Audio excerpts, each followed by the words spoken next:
There are two tools that I will be talking a lot about on this blog. One of them is called Friction and the other one is called Boost, and they are from behavioral design. What you can do is, if you want your users to do something specific, you can make that as easy as possible to do. Remove all obstacles. And if there's something that you don't want them to do, you can try and add obstacles. You can try to make it more difficult to do. Those tools are both very, very useful, and they can be used to really enhance what your clients or your customers are doing in your favor, or perhaps even in their own favor. But sometimes they're not so useful, and that's most when they are unexpected or when we are not intended them to be there. And that happens a lot, especially with the friction. Not so much with the boosting.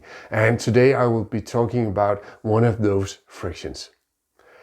You probably test your website on different browsers. You probably test it in Chrome and in Safari, because those are the most used browsers on our altitude.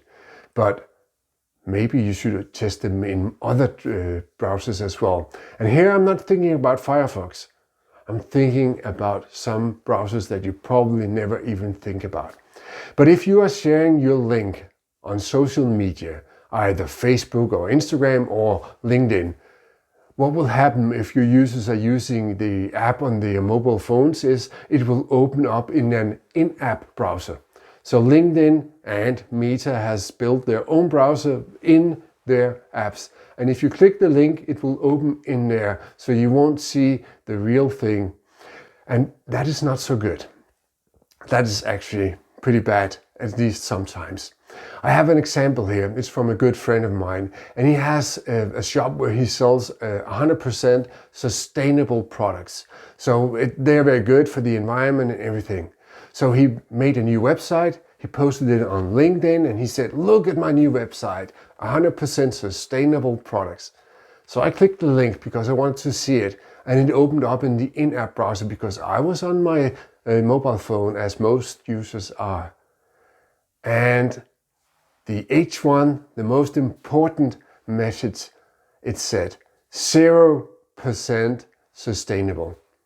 That's quite the opposite of his real goal. And of course, I could have opened the system browser, clicked on the three dots and went there, but our users never do that. So I would just see this message, 0% sustainable, which is not very good compared to the 100% sustainable.